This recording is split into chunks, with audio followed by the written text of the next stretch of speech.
Because it is after 6 and we've got a packed agenda. So I'm going to start the meeting at 6:03. Can I get someone to make a motion to accept the agenda, please? So moved. Becky? Is there a second? I need a second from, there's Derek. Thank you, second. Okay, so at this point, we need to add two things to the agenda. The first one is the hiring of an Otter Valley principal. Recording in progress. And the other is, what, electronic report? Discussing if we want to put an electronic report on the ballot. Okay.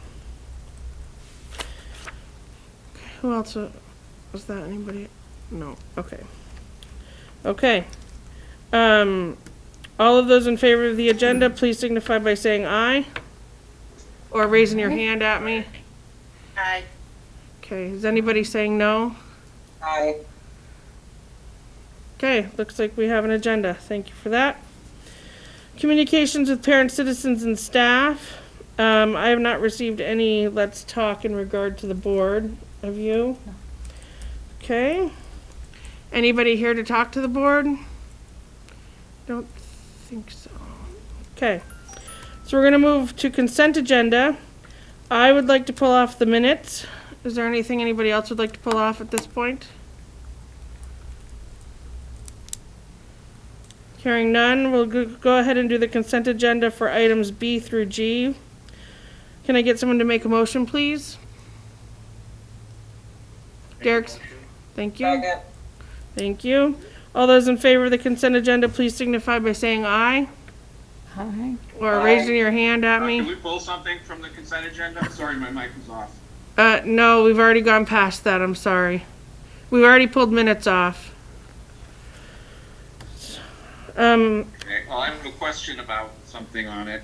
I suppose that can wait until the superintendent's report, but it's pretty simple. Okay, well, let's finish what we're doing, which is approving the consent agenda. So is anybody going against the consent agenda at this point? Yeah, I'd like to pull something from it, please. It's not what I'm asking. I'm asking if you don't approve the consent agenda. I guess the answer is no then. Okay. One no, but the ayes have it, so consent agenda passes. So quickly, what was your question? I wanted to know if the number of retirees and then there's an additional person leaving. That's unusual for this time of year, and I noticed there's 6 departures and 3 people coming in. And the superintendent's report to the Senate today said that recruitment was a problem, and I want to know if that is reflected in the numbers today. It is. I am going to speak to that in the superintendent's report, if that's okay, and Sure. kind of part of the whole COVID impact, and then I'll make sure that I include you can help me make sure I include that answer directly in there. Okay, thank you. Okay. So, minutes. Can I get someone to make a motion to approve the minutes? Thanks, Angela. And Derek is seconding. Thank you. The reason I pulled it off is because I've had a discussion with Kevin today in regards to his request about volunteering at Otter Valley. And he has motioned to me, or mentioned to me, that on page 6, it shows here where the superintendent's informational report is, that she did not specifically talk about the paragraph where she talked about volunteering, which I was certain that she did, and that I asked if anybody had any questions. No one at the time did, and so we moved on. And I do remember Kevin saying that he still wanted a volunteering discussion, but I figured we'd already just had it. So I would like to know what everybody... So what I would like to do is ask for people to tell me what they remember, if this is correct or if it's not. You can take a minute and think about it.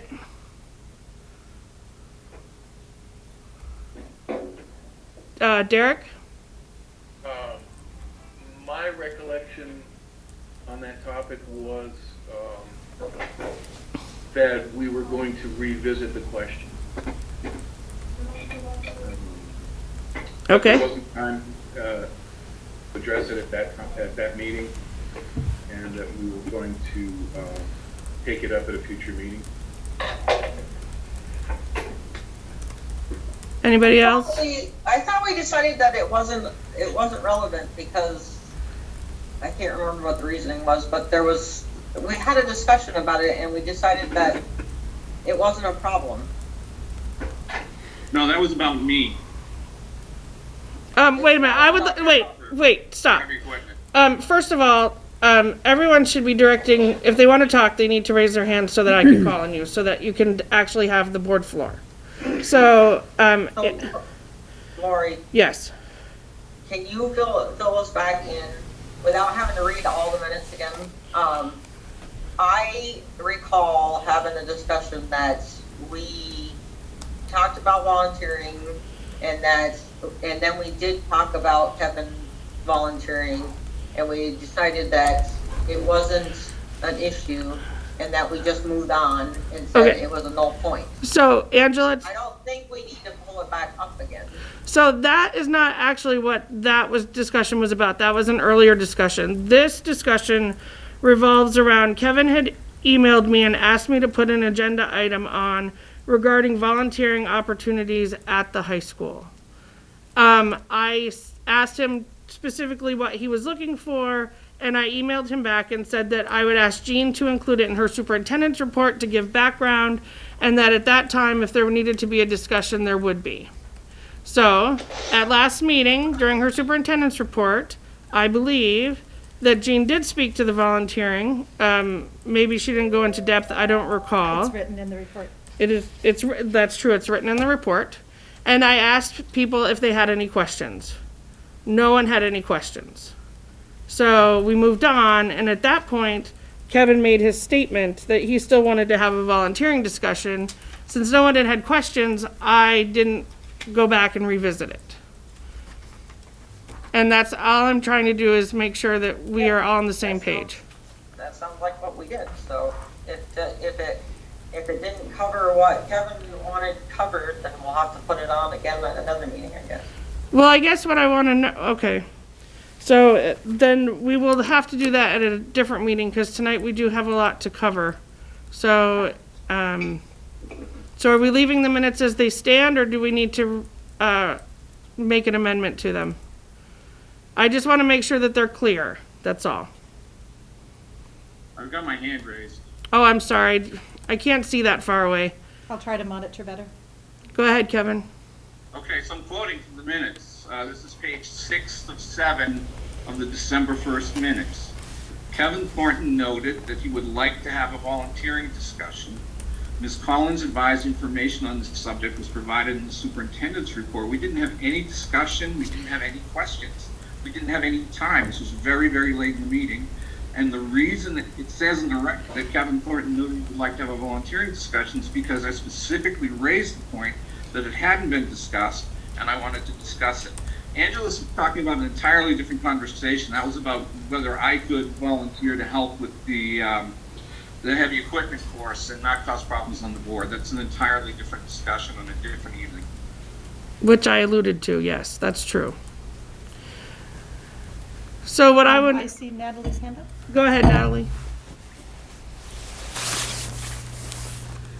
I think the issue here is about the minutes. Yes. If we need to have a discussion, then we should have a discussion at some other time, not now, and just move on with the minutes. I'm okay with the minutes as they're written. It just says you would like to have a discussion. So we can have a discussion, just not tonight. Right now, we're talking about the minutes only, and I think that's what we should be focused on. Thank you. Okay, so what I'm Kevin's here, hand is up again. who's? Kevin. Oh, I can't see it because of the I know, color. that's fine. Go ahead, Kevin. Natalie, I agree with you. All I'm trying to do is get this on the agenda. I first raised it on November 17th. We haven't discussed it. School board members have the right to raise issues to be spoken about. Lori seems to be reluctant to put it on the agenda. And I don't even know why we're having this discussion tonight, because it should just go on the agenda for the next meeting, which is what I requested today multiple times. Natalie. And Natalie, go ahead. I would just say that we have a full agenda and then we can't fit it in, and let's try to do it on the next available agenda. I'm not asking for it tonight. That's perfectly Okay. fine with me. Okay, so do the minutes need to reflect something different, though? That is my question, as to what happened last meeting. To me, I've been trying to. Now, I'm not hearing anything, so I'm assuming that that's a no. So all of those in favor of the minutes as they are stated, please signify by saying aye. Aye. All those opposed? Okay, we've passed the minutes. All right, Could I ask clarity, Greg, the timing of your thumb going up, were you an aye or a no? You're an aye? thanks. Okay. I'm an I also. I don't know how to get rid of it after it goes up there. I think it goes away on its own in a few seconds. Okay. All right, so we're gonna move on to the hiring of the Otter Valley principal. Because that's where we put Yeah, it, is after sure. that. So I had emailed all of you the resume and references for Michael Ruppel. He is the candidate that we are bringing forward for board approval. As you know, we discussed the process for hiring back in the fall. We had a committee that consisted of teachers, support staff, parents, and administrators, and then we had 4 candidates chosen to come visit. Those candidates each spent an entire day in the school and also spent time with students. And had an after-school faculty forum and an evening parent forum. We had a total of 10 candidates for the position. These 4 were chosen by the committee. Out of these 4, Michael was clearly the top contender. Michael is currently the assistant principal at Springfield High School. He is a Rowland Fellow, and he specifically did his Rowland Fellowship work on implementation of proficiency-based learning. His references were fantastic. I gave you the 3 that were written, but we also called and talked with the teacher, another colleague, and then, to be honest, his reputation in the state is also impeccable. So we're very excited that Michael is interested in coming and being the principal at the high school. And the next step, if you approve him tonight, is that we would then open the associate principal position, and he would be part of choosing that person. So before we ask for any questions from anyone, can I get someone to make a motion regarding Mr. Ruppel? Ruppel? R-U-P-P-L-E. So moved. Okay, and a second? Second. Is from Barbara, okay? Okay, any questions for Jean regarding the hiring of Mr. Ruppel?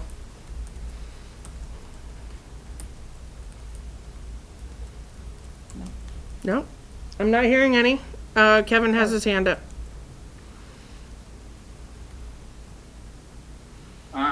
Not really a question. I just wanted to say that he seems to be a very impressive guy, and I'm looking forward to having him at Otter Valley. At least he took the job. He hopes to take the job, depending on your next vote. Any other questions? Okay. All of those in favor of hiring Mr. Ruppel as the new Otter Valley principal as of July 1, please signify by saying aye or raising your hand or whatever. Aye. Aye. Aye. Okay. Any opposed? Okay. We now have a new Otter Valley principal. Congratulations to Mr. Ruppel. That's fabulous. Thank you, Faculty will be Jean. pleased, too. Yep. Thank you, Jean, for your efforts there. You're welcome. Okay, next one is, we talked in the last meeting about bringing back the public participation at board meetings, language that might be added to all of our school board agendas. So that is the language that you see, in the next part of the agenda. So I think it's just a discussion. I don't think we have to approve anything, but we want to make sure that it's agrees with what people. Right, is this, Is this what you would like to see on the agenda, so that if we have something that comes to our attention that has lots and lots of people here, that we can limit their speaking to 2 minutes is what's in here. I'm sure that if there was only 1 or 2 people, we could have discretion and give them some extra time if they needed it. Bill, I saw your hand up. Yes, I simply did some wordsmithing to it and sent it back, and I hope that it could be distributed or whatever.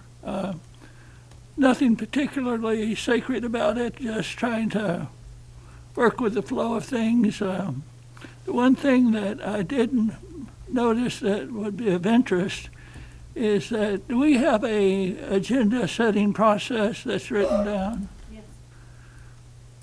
Yes, so part of our agenda process is the work plan that we use, that we talked about at the beginning of the year. And then it's, so the work plan is designed to be our agenda for the year, with each meeting reviewed, and then we review it again at each meeting to see if we have to add anything or subtract something. If something comes up, we can always add it to the work plan. It didn't seem to fit with section 4 of the policy manual, which dealt with something else. Okay. I think the what you had sent me, Bill, it said you were concerned because it said no later than 5 days. I think that's a semantic issue. The agenda goes out on Friday before the meeting. In other words, you can't send something after the agenda goes out, then you have to bring it to the meeting. So that's what the no later than 5 days means. So in other words, it could say no early, is it no earlier or fine. later? But yeah, you have 3 options: at the year-long plant retreat, at each meeting when you review next meeting's agenda. You do that as a group. That's what the work plan review is. And then at the beginning of the meeting. And the policy speaks to the sending things to the chair. Yeah, it's 2 different definitions of agenda too that's at play. One is derived from the plan, and the other is the day-to-day kind of stuff that we have to deal with. I don't see any real conflict. Okay. Thank you, I can't see. Thank you. Kevin?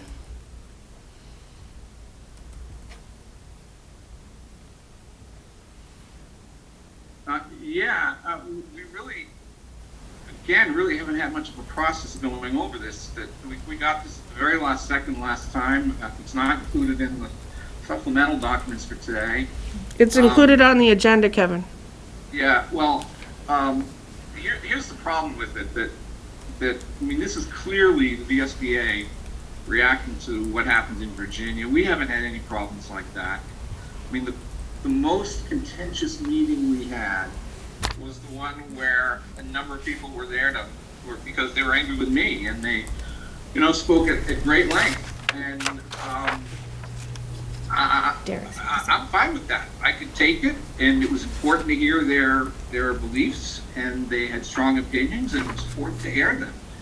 And to limit people to 2 minutes, I just think that goes contrary to everything about Vermont.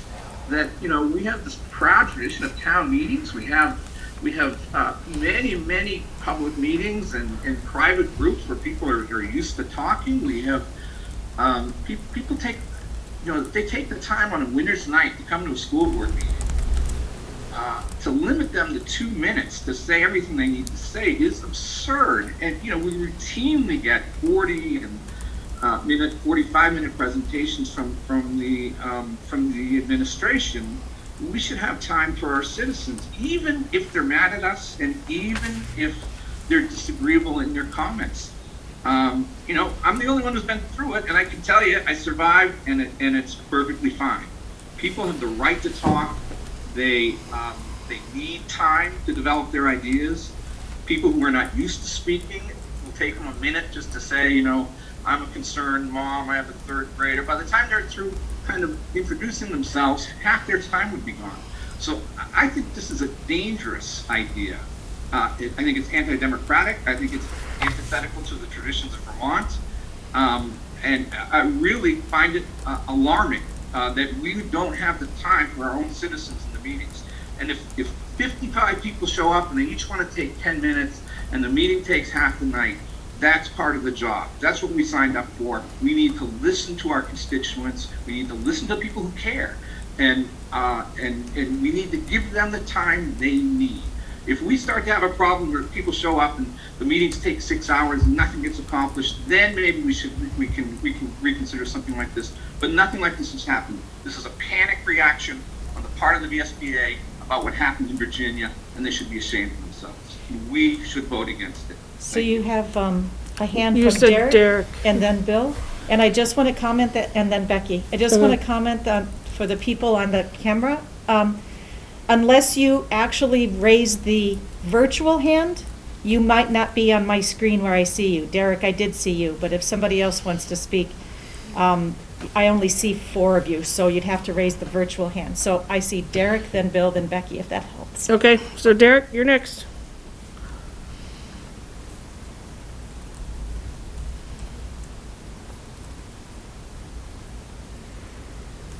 He's Oh, trying. there you go. There he goes. Nope, you're muted again, Derek. Briefly, you were on. Derek, you're still muted. Press your space bar. Sometimes that unmutes it. Just holding it there. Hold it down. There you go. Hello? There you are. Yeah. Yeah, I think I've got an unstable connection here. So. I believe, I support the language. I think it's a common practice to include that 2-minute time frame when there are large numbers of people at a public meeting, and I think that's why the VSBA maybe is supporting that as well. I do not have a problem with it. I think it's fine. Okay, thank you. And you said the next one was Bill. And the next one was Bill, then Becky. Okay. Yes, actually, I caught the same thing that Kevin did and had somewhat of the same reaction, but I tried to wordsmith it in such a way that it would satisfy the need to move the meeting along and also allow some flexibility. And part of that is to divide the time that's available among the different people.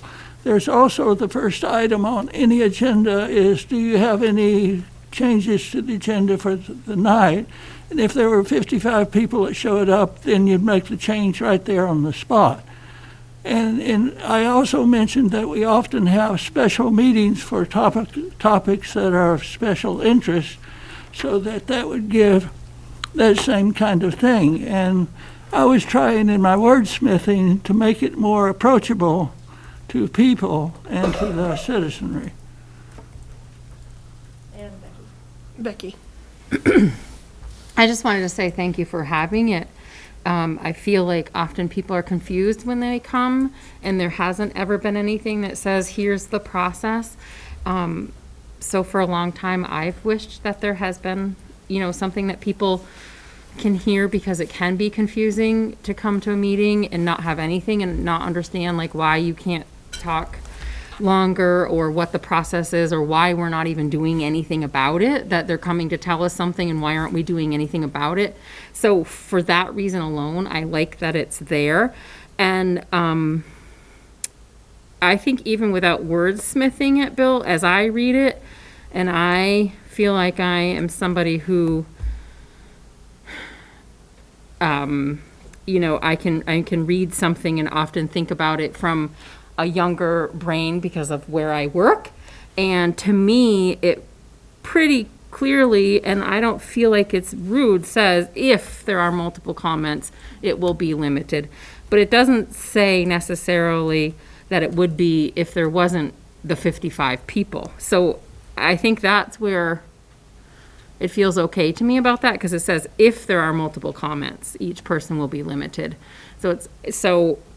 And in all of the years that I've been on the board, I think we've said that, and we've also always allowed people, so I don't know if we need to change it all, but we've also allowed people to go back and have a second comment after we've heard everybody who's already been there.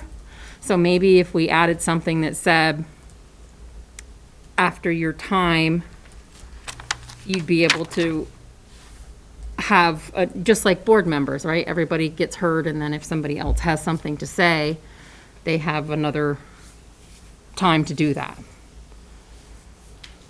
Natalie's hand is up. Yep, Natalie, go ahead. And Um, I like this overall. I just have one wordsmithing on the first or the second sentence. I would just say, we appreciate your time and are interested in hearing your concerns, period. I also wonder if it might be better if we make it more general about limiting time, so it gives us more flexibility, such as saying if there are multiple commenters, the available time may be divided into equal shares depending on the number of people in attendance. Keep going, you're fine. Or were you, Did you hear that? That was my Yes. last comment. Yeah. oh, okay, yes, okay, so we heard it. Not saying a specific number, but saying we may limit time depending on the number of people who are in attendance. So I would, I'm just gonna put out there real quick that, as chair, I would like to have some discretion, even though this says 2 minutes and we might have 5 people here, I wouldn't limit them to 2 minutes if, if there's 5 people. If there were 100 people, then we have to somehow come up with a time limit, because that's, I think we all know that sometimes what people have to say, it's redundant. And not that everybody, everybody is important and I want to hear everybody's comment, but, we want to make sure that we hear everything from everyone. And if someone, if we don't limit someone's comments, someone else's comment may not be heard. Bill? My suggestion was to see how many people want to talk, divide the amount of time you've got, and then apportion it accordingly when we have a big group, or if there's a huge group of people who are mad about something, then you'd have to. I don't want, so my thing is that if there are a lot of people here that are mad about something, I don't want to say we only have 10 minutes to hear from 100 people. Exactly. I would much rather take the discretion and say, you each have 2 minutes to talk, and if that takes 3 hours, then that's what it takes. So that's why I don't want to say this is the amount of time that we have and then split it amongst all the people who want to talk. And there are some people who don't think they want to talk, and then they hear everybody else, and then they do. And I don't want to break that apart from someone else. Yeah. So I would much rather have that discretion to myself. This is kind of like a framework so that people, when they get here, don't think that they're going to be able to talk for an hour and a half about their specific topic. Do you know what I mean? And if I hear people start talking and they're talking and all of a sudden they're redundant, because we've had that before, where someone comes and they say what they have to say and then they start saying it again in a different way and then they start saying it again in an even more different way, I want to be able to say, we appreciate what you have to say, we thank you for coming, but we need to hear from the next person. It's your job to do that graciously as well. Well, that's kind of what I'm hoping to try and do, but so this just gives them an idea that there might be a 2-minute warning, kind of deal. Yep, Kevin? So what Becky mentioned earlier and what you just said is part of the problem, because what you're doing is picking winners and losers. Oh, there are 3 people here tonight, we'll let them ramble on as long as they want about, these 3 different topics. Okay, today, we've got to this person like Bill Moore. He went way over 2 minutes. That presentation was something that the board needed to hear, and everyone seemed interested. And I don't think there was any particular problem with that. And we So didn't. we allow some people to say, "Oh, you're fine. We're interested in what you have to say," and other people will say, "Oh, no, there's a 2-minute limit." And the more people are concerned and adamant about what they have to say, the more likely we are to cut them off at a ridiculously short time limit. So what we're doing here, and I'll tell you frankly, if this passes, I'm going to object to 2 minutes to anybody who comes in, because I want to be fair to all. So, somebody wants to talk about raising money for the PTA, 2 minutes, I'm going to interrupt them, because this is a horrible idea. We've had 235 years of town meetings in Vermont. They never go on all night long. And we're trying to solve a problem that doesn't exist. So suddenly, we're going to have 1,000 fanatics who are here to, interrupt the school board. That's not going to happen. And when people are upset with us, it's our duty to listen to them. So everything about this idea stinks. I think it's positively shameful, and I cannot believe what I'm hearing tonight. Bill, you had your hand raised. Yes, you had mentioned earlier we didn't intend to take action on this tonight anyway, but could people put their input down and send it to either one of you two, whoever's doing the wordsmithing on this one, and try to get a composite view so that we can come back and look at this again? Well, I guess my first question is there anybody who wants to speak to this that hasn't had a chance to speak to it? And again, if you're on the virtual. Right, and I can't necessarily see you, so you unless might have to just say, hey, I want to talk. Yeah, or raise your virtual hand so you jump to the top. Barbara, go ahead. Well, first I wanted to ask if anyone wrote down, or if Natalie could repeat. I did write down what she said. Okay, because I liked it, but then I didn't capture it. Yep, Okay, so I'll get that from you. yep.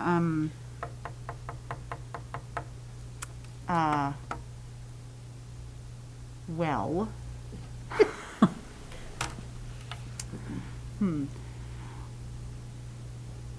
I'm a little concerned with some of the tone of that seems a wee bit distrusting of a process that seems to be okay, and and the desire to clarify seems reasonable, not at all ridiculous or outrageous, and there seems to be a bit of catastrophizing being done that maybe is unnecessary.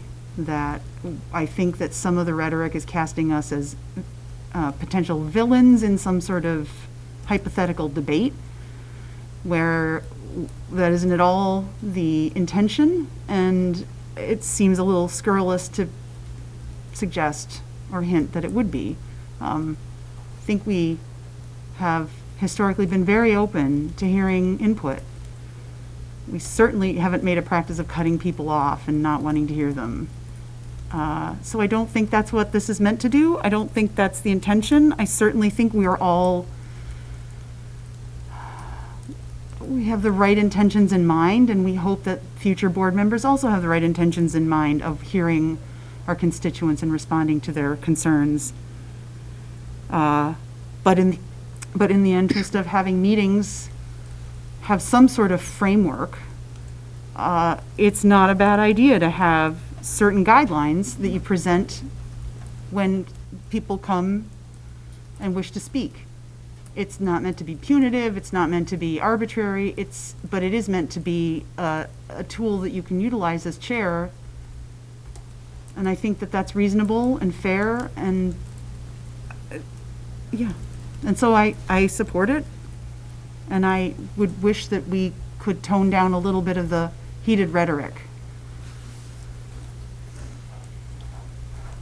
Anyone else? Okay, so I'm not seeing anybody else. So at this point, I really would have liked to have some, we had it here to look at. If you feel that we need to bring back the wordsmithing that everyone has so that we can choose, then I'll leave that up to you guys. What do you think? It's not time sensitive. I think it's a good compromise. Okay. That we have something, so we all know that there's something and why it's there. But then maybe if people have some time to chew on it, and if people have ideas on how to make it seem a little more friendly, that's fine with me. Okay, so then what I would ask is that before the next board meeting, and I don't mean next week, I mean the February whatever date, please look at this. If you have changes that you would like to see, then you need to get them to me before the next meeting so that we can put it in the supplemental packet, and then we can decide how it's all going to be put together. And am I hearing that it has to be in the supplemental packet as opposed to on the agenda where it says itself? Well, because they're doing different wordsmithing, I think it has to be in the supplemental packet, and that then the final version will end up on the agenda every month, or every meeting. Is that what, that's my understanding. Is that what everyone else? Thank you. Yes? Okay, so everybody heard what I said. you're gonna take this, you're gonna wordsmith it, you're gonna get it to me before 5 days before our February, well, actually, well before 5 days of our next February meeting. When is our February meeting? It's at the bottom of the agenda. Yep. No, it's not. No, it's not. It would be Wednesday, February 2nd is the February 2nd? first. February 2nd, Wednesday. so then the agenda goes out the Friday before. Yep, so around the 28th is a good time. So yeah, okay, so I would like it by January 28th. Please send it to my email. Thank you for that discussion, everyone. Okay, we're gonna move on to Superintendent Interpretation of Policy 3.0.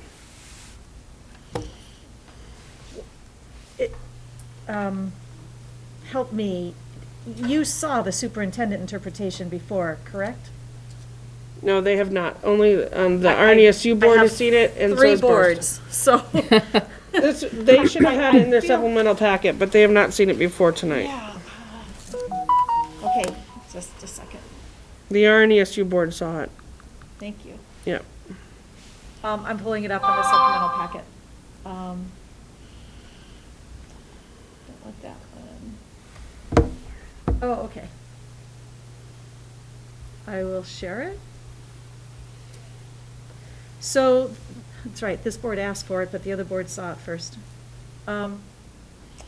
This board asked me, as superintendent, to give an interpretation of policy 3.0, and as you were struggling with both language of how policies are written under our model and what they mean. So I thought, I'll give that a try. So, gosh, December 15th, that was a whole year ago. So I started by giving you some context and background. Again, one of the important things here, I think, is that policy governance is taken as a whole.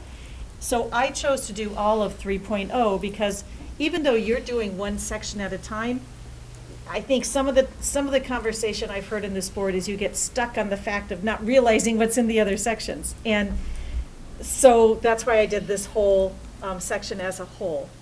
And just a reminder that 1.0 policies are about the vision, 2.0 are about this, what the superintendent must lead within, 3.0 is how the board manages through the superintendent, and 4.0 is how the board governs. So this particular one is around the roles and expectation of the superintendent by the board, and it's clear to both the board and the superintendent. So there are several parts to the policy, and I am not Miriam Carver, who's able to say this well, but she would explain that the umbrella policy, which is 3.0, sets the general statement of what the board's goal of this particular policy is. So in this particular section, it talks about that the board's sole official connection is through the superintendent. In other words, the board is not talking to the custodian. The board is not talking to the bus driver and telling them what routes to do. The board is not talking to the teachers and telling them how many minutes of math to do. They're doing all of that, perhaps, but through the superintendent. The superintendent is your primary employee. And you hire the superintendent, you identify the work that you want them to do, and then the superintendent doesn't necessarily do all of that either. Brenda Fleming just walked in, and I talked to Brenda when I want something to happen with custodians or bus drivers or food services, because she's the person that I hired to be in charge of that area. I talked to principals or the curriculum director if we need to be making changes in curriculum, because those are the people hired to do that particular area. So it's a system. So that's really what the first part talks about. Then within that, there are what Miriam Carver calls kind of smaller bowls, where you get a little bit tighter around what it is you want to say. So in 3.1, unity of control, it talks about only the officially passed motions of the board are what is binding on the superintendent. There are 13 of you. If 13 of you wanted me to do 13 different things or the same thing 13 different ways, I wouldn't know what to do. But you act as a board, you bring it to this meeting, you decide it, and then that's how I know the direction to go forward. And it's not whoever gets to me first or bakes me the biggest chocolate chip cookies, which never happens, by the way, or, just pointing that out, or whatever, whatever it is. It's got to be a voice of a board. You act in unison. And unless there is a particular, you might assign a committee or a designated authority, but that's still board designated. It's not me designated, it's not an individual designated, it's board designated. If there is information request, if it's reasonable information, then we will easily provide it. I prefer to provide it to everyone, not just one person. If it's something significant, we can turn it down if we don't have the staff time or ability to pull it together. So that's what that particular policy is about.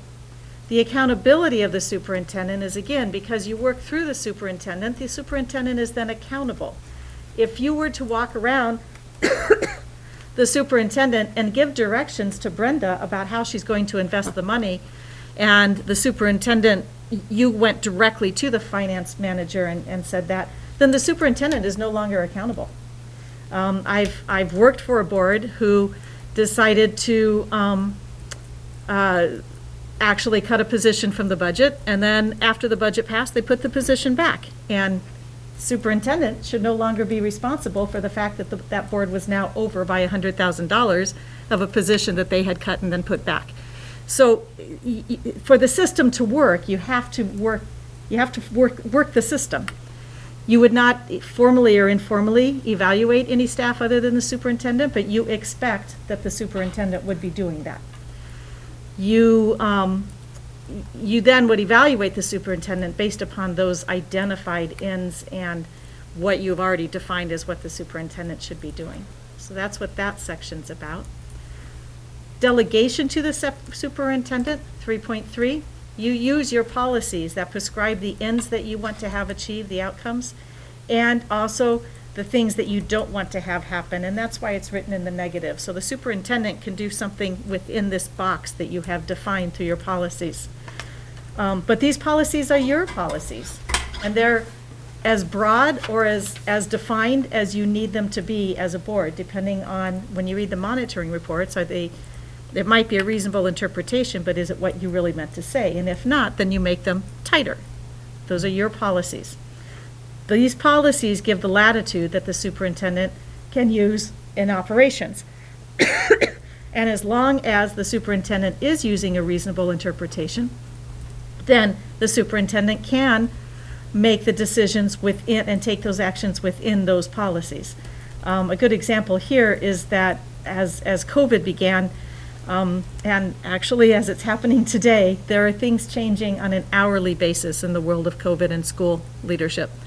And for the board to come together every single time we get another change coming down the pike is not realistic or possible. That's why you hire a superintendent to do it. But you have laid out policies that says the superintendent must treat faculty and staff fairly, must communicate with families. There are a number of policies within which I must live when I'm making those decisions around that. And so that really is, I felt, really the meat of how the policy governance works. The board lays out its parameters as broadly as it needs to or as tightly as it wants to. The superintendent has the flexibility within the parameters laid out by the board. For example, telling the superintendent has to treat the staff with respect, but it doesn't tell the superintendent to bring cake and cookies to all staff on Wednesdays. They could do that. I seem to be on a theme on cookies tonight, but the superintendent interprets what the board parameters are, and the board accepts that interpretation or refines the policy more clearly. And then the last section is monitoring the superintendent performance. I would start by noting that superintendent should have been capitalized in that title, and it isn't. So therefore, there's an error. So in monitoring the performance, once you've laid out the policy, it's up to the superintendent to let you know whether or not, or how he or she is living within those policies. And that's what the monitoring reports are. And the board should be reading those and say, A, are these reasonable interpretations? And B, is it really speaking to what we want it to say? And the superintendent has to tell you whether or not they are compliant with the parameters that you have laid out. And that's how you would evaluate the performance of the superintendent. And it's clear, and I think it's really important to say this as you're headed into a superintendent search.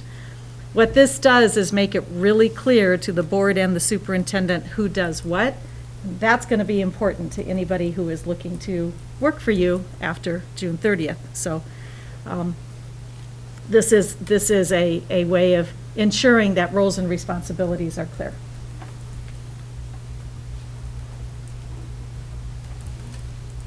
Any questions? And again, you'll have to raise your virtual hand. Bill, I get to go first all the time. you raised your hand first. I had 4 comments, and a lot of this is from a professor who's taught this kind of stuff. And the first comment is Zen in the art of school administration, which is a metaphor that I used a great deal, is that school administration is not something that's so linear as what the process is, and it strikes me as being a little bit rigid. And I'm looking for a quote here. If a variety of organizational ills whose cure is larger doses of rationality, specificity, and decisiveness, but ambiguity is sometimes very desirable. And that's what a superintendent has to do, but it also should characterize the relationship between the superintendent and the board and with everybody else. And so I just, do this way and do things that way and thou shalt nots, I see those and I get a little bit nervous about them. Another thing we should think about carefully is that the effect is to centralize power away from the boards and away from the people and away from the board's the public's elected representatives. And if we're going to get involvement of the community, we're going to have to make sure that we involve people as much as we possibly can.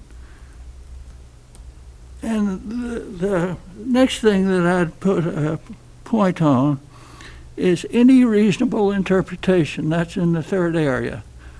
Oh my goodness, that scares me to death. Any reasonable interpretation has been used to justify any number of sins and atrocities in the world. And January the 6th is seen by some people as being a reasonable interpretation of what a democracy should be. I don't think so. And to give this kind of power, plenipotentiary power, to an individual without having the checks and balances is pretty dangerous territory, and I would strongly recommend that any reasonable interpretation, which means that anybody can make up an excuse for doing most anything, is not where we want to be. And then the final point is monitoring performance. In the description, the superintendent is reporting to the board on what the evaluation should be or how the goals were met. And I think we need more than that. It's too one way. And I just put these things out there to think about, and how do we modify policies anyway? We do modify policies when we can modify them when they're brought to the board. You've done it. We've done it, actually. You've done it. Yeah. You've done it. So if we're having a monitoring report from her and we don't like something that she's reasonably interpreted or something doesn't work right, we've had the ability to change that. We could also, if we found out something that we didn't like, could ask for the policy again, and then we could also look at it again. I don't think we've had a problem so far because we've had Jean here, and there's a level of trust. I was just asking the mechanics. So Yeah, but I just want to be able to say that we haven't really had any problems with our policy governance structure because there is a level of trust with Jean. With a new superintendent coming in, maybe we need to look at it a little harder, but I don't think so. I think it's a clear delineation between what the superintendent does and what our role is. But as far as changing something, we could change it at any time. We just have to put it on the agenda. Barbara? I just wanted to point out that 3.4, number 4, does say, in every case, the standard for compliance shall be any reasonable superintendent interpretation of the board policy being monitored. The board is the final arbiter of reasonableness, but will always judge with a reasonable person test rather than with interpretations favored by board members or the board as a whole. So we have some say in whether we think her interpretations are reasonable. It's not just like she gets to define it however she wants and there's no checks or balances. Well, that's why she brings it to us and asks us about, these are my reasonable interpretations. And then we have the ability to say, no, that doesn't look right, bring it back to us again. Right. We do have that ability. Yes, so that's an important reminder that we do have a say in what's considered reasonable. That was clear to me in terms of reading it. It did have the appeal process there, but if you have to go through an appeals process every time or it gets too particularly cloudy or we're having to rely on outside people to make the evaluation or look at a situation, it could get clumsy. And I'm just trying to think, let's do something that isn't requiring a tribunal to judge every action that somebody might have a question about. Well, there are two other ways to monitor her reports, as you Yeah. know. So we could have a direct inspection where we send a group we could look at the books, all of the evidence that's out there in regards to 2.2 or 2.6 or whatever, and look at them ourselves instead of asking Jean to provide that information to us. There's that, and then what's the other one? The other one is having a third party come in. Third party, which is what you Third do party. with the audit. Right. So, There is a place for audits, but you're also talking about somebody who doesn't necessarily know the system as well. So it's little of this stuff. right. Anyone else have, so my question here is that, you've provided us with the superintendent interpretation of the policy, of the whole policy 3.0.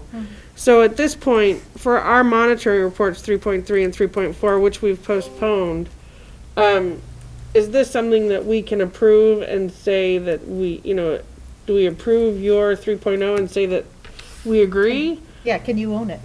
Well, that's the question, I guess, Yes. is can we own this and this be our interpretation of 3.3 and 3.4? And if so, then someone needs to make that motion. Refresh me on 2.3 and 2.4. 3.3 and 3.4. So 3.3 is the delegation to the superintendent. It's right there. So the board will instruct the superintendent through written policies that prescribe the organizational ends. The whole thing. It's Yeah, way too well, long. anyway. It's in the And packet. that's that one. And then 3.4 is monitoring the There- superintendent performance. And there's the interpretation of it, which is something that you would be doing, but it puts it in layman's terms. Right. And then 3.4 is monitoring the superintendent performance. And again, here down below is the, kind of putting it in general terms, kind of interpreting it for you. Right. So is that what you think it means, or is it not? Kevin?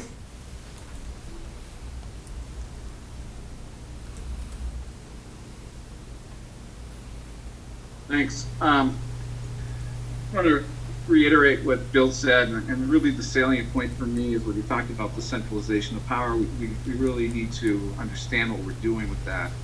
It reminds me of something Barry said at the last meeting about how we kind of daydream our way through these things, and these are very hard to read. I don't remember. I'm not going to remember any of these points 10 minutes from now. It's really it takes dynamite to amend these. It's not an easy process. We got handed this as a block. I'm assuming the previous board got handed this as a block, probably from VSBA. That's not true. No, it is wrong. not. That's wrong. Okay, well, I don't know how it got founded, but anyway, it's difficult to amend. And I just wanted to point out that, when the last superintendent got hired, I was on a committee. I remember reading Jean's resume and being impressed by it. And this board has no function at all in hiring the superintendent. That's the RNASU board does that, and we don't have a say. It's just, we're just passive recipients of this. We're kind of passive recipients of most things, and you've heard before. I blame policy governance. And I think all of this stuff is just is bad. But particularly, Bill's a senior statesman here and a wise head, and his warnings about where we're headed with this are right on target, I think. Okay. Barbara, you had a question? Or something to say? Okay. I don't daydream during this. I pay attention. So I just wanted to state that for the record, that I don't think we are all daydreaming. And it's a little, offensive to just sort of sweepingly say that we all do this behavior. So I'd like just to point that out, that some of us are diligent and paying attention as active, engaged members of this board. And that's the expectation of all of us, is that we will all partake in this process and not daydream through it. So the RNSU, the selection of the superintendent is not a passive process at all. We all have been invited, I believe, to partake in the thought exchange, and The forum tomorrow night? the forum tomorrow night. We are not passive. If you choose to be passive, that is your choice, but it is definitely not how it is set up. Anyone can, in fact, is encouraged to be involved. So, again, I say, if we could refrain from these catastrophizing and sweeping statements that are, at least to me, offensive. We're casting aspersions on a lot of people who work really hard and have worked really hard. And I think that that is getting lost on the power these words have on people who have worked very hard and are working very hard. Oh, and the other thing is, policy governance was not foisted on this board by a previous board. At least half, I believe, of the board members currently were part of the process of carefully selecting and learning about policy governance before it was adopted. And we're not morons. We're intelligent people who went to meetings and read things and worked to understand it and still work to understand it. And it is offensive that it is a constant drumbeat that this is ludicrous and ridiculous and garbled and nonsense. It isn't. It's just not. Thank you. Barry? Could I ask Oh, the person, yeah, Barry, sorry. I'm sorry, could I ask the person on the phone to identify yourself?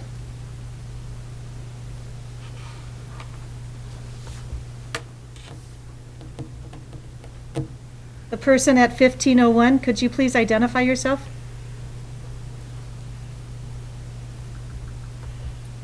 Okay, go ahead, Barry. Yeah, just a point of clarity.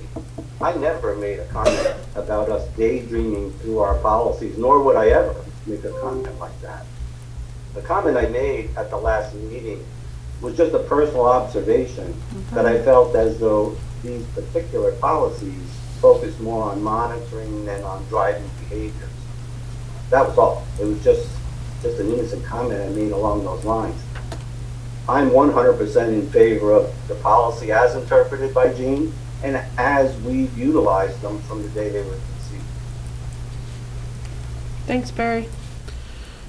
Does anyone else, I know Bill wants to go again, but is So there, I think if I could, a point of order is you're actually, the only question on the table is not really policy governance right now, right, or whether you're not really approving this as a policy, just does this interpretation make sense to you? right. That's true. That's all you were asked me to do. Okay. And did you want, do we need to vote on that? Get a consensus, but no, you don't. Right, no, not really. So I guess, is there anyone else who wants to speak that hasn't had a chance to speak yet? And then I'll let you go, if that's okay. Yeah. Natalie. Natalie, go ahead.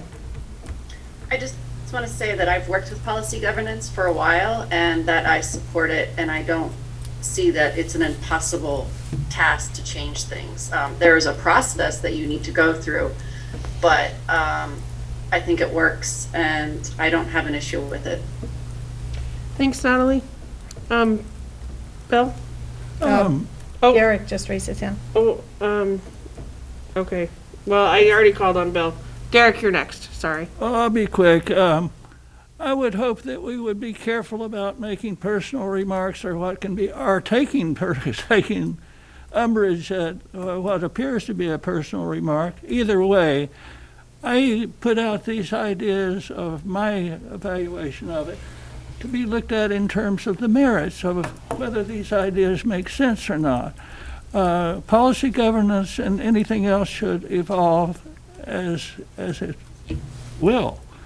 And I'd just like us to be thoughtful and non-personal in addressing these issues. Okay. Derek? Yes, as someone who has had, or someone who has participated in some policy governance training, this superintendent's report as a reasonable interpretation of 3.0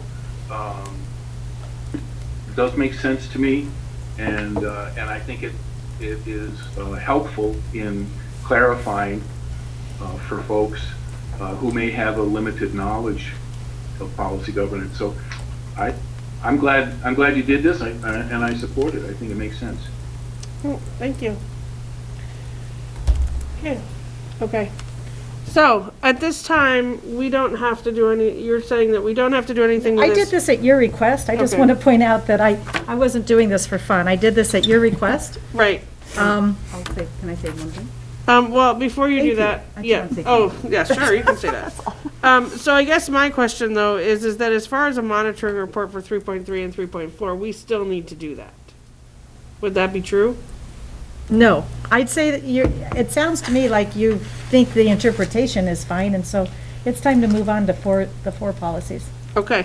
That's my Everybody agree? recommendation. I just, Just nod your head or wave or whatever. If Well, we everybody's agree, okay with that, sure. if you're not okay with it, not, say no. Can you restate? Bill wants to know what we're agreeing to. We're just agreeing to the fact that that what was in the packet, talking about the 3.0 policies, are a reasonable interpretation, and that you agree that what they're saying is what we are doing. Between what doesn't make sense to you. right, doesn't make All sense. you're to doing is interpreting the policy. So for multiple months, you guys have been struggling over the theoretical argument about policy governance as opposed to actually looking at 3.3 and 3.4. And in your discussions, you have often said something like, this language doesn't make sense, which is the whole point of doing kind of the interpretation. So at the last meeting in December, you asked me if I would take a stab at interpreting it for you. So I did. So what you have in front of you is this interpretation reasonable, and is it something that you think you're following? It's not really about, do you want to? It's about, is it reasonable, and is it something you're following? Okay. Bill? I think it's unreasonable in terms of the phrase, any reasonable interpretation. I think that's dangerous language which in a future time is going to cause somebody a lot of trouble, because the superintendent can have any reasonable interpretation, which can cover a lot of ground. And if you have to go through this big process to determine that, it's setting up the grounds for abuse of power. And I think that we can get to the same idea without using that kind of loaded phrase, which gives the superintendent carte blanche to I do don't all think it kinds of does, things. because there's the executive limitations, which says exactly what she needs to do with regard to staff, with regard to parents and Who communication. decides to what is reasonable there? You're supposed to on this policy. This policy is your policy. You asked me to interpret it because you weren't interpreting it. So you're the one who's supposed to be determining what's reasonable in this particular one. But you asked me to do it. You're not giving this, the superintendent has no carte blanche power to do anything. In fact, is very accountable for anything that they It do. really is. But What I'm worried about is a conflict that could arise down the road. in which the superintendent was claiming as their defense that they had reasonable and power to do that because it says right in the language that. That's a good theoretical question, Bill. So if that happens, if you have a situation where down the road, you have a superintendent who interprets a policy in such a way that the board does not think is reasonable, just like any other policy process, it's no different. The board then looks at the policy and says, this needs to be tighter, because that might be reasonable to them, but that's not what we intended. So we need to change the policy. And policies, the policy changing process, it's exactly the same. In fact, you did it. Angela had some questions around the policy around conflict of interest, I think it was, and the board had discussion and made some changes. You did it this fall around I think it was the role of the board chair. I mean, you've done it this year at least twice already. So if you don't like whatever your superintendent gives you as a reasonable interpretation in any of the policies, then the board's responsibility is to look back at the policy and say, how do we make this more clear so that it's what we want it to be? And you change it. I'm thinking that the person that'd be asking that question about reasonable interpretation is the lawyer for the defense in court, saying that, and his defense would be that I think there needs to be a level of trust, though, too, Bill. I mean, isn't there a level of trust between the board and the superintendent? I'm really talking about cases where things come unstuck. Okay. So, Can I just ask a quick question? Sure.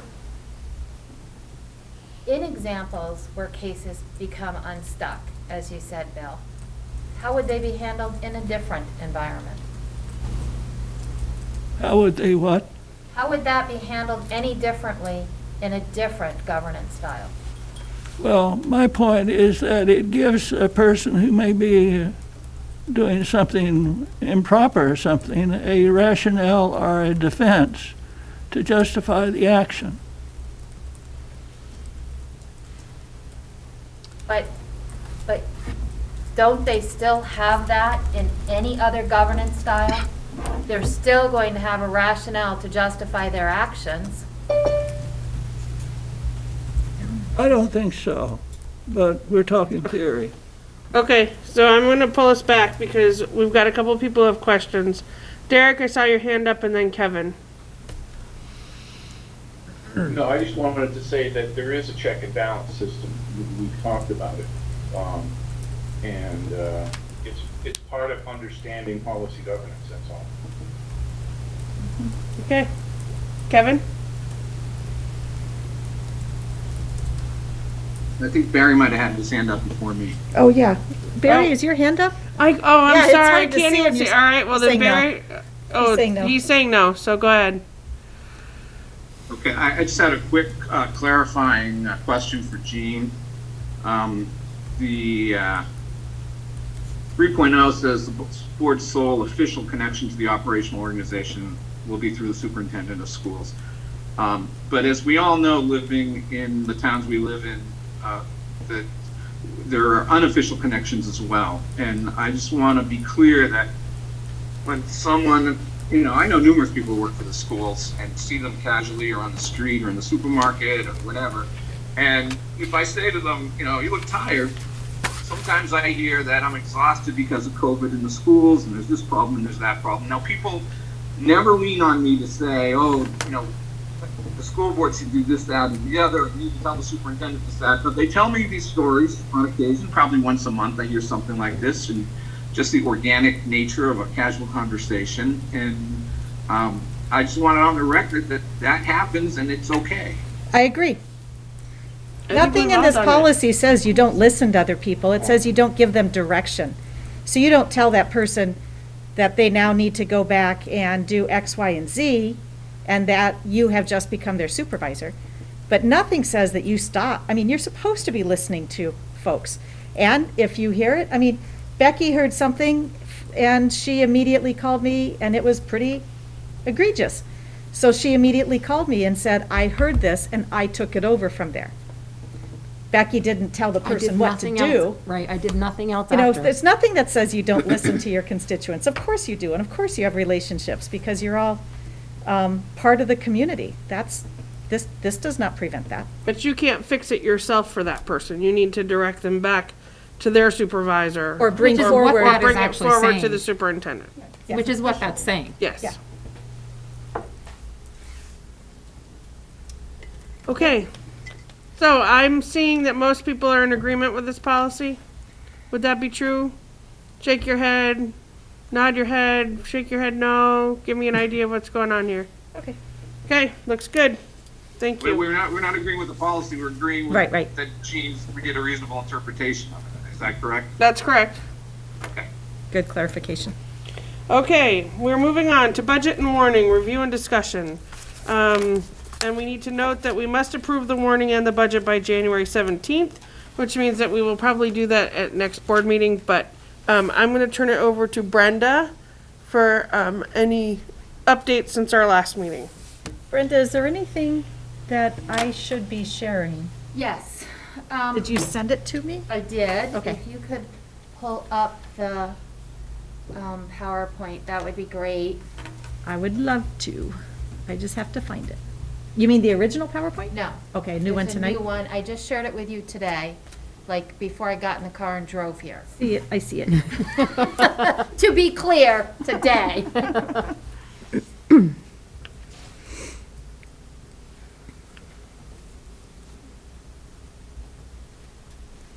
Okay.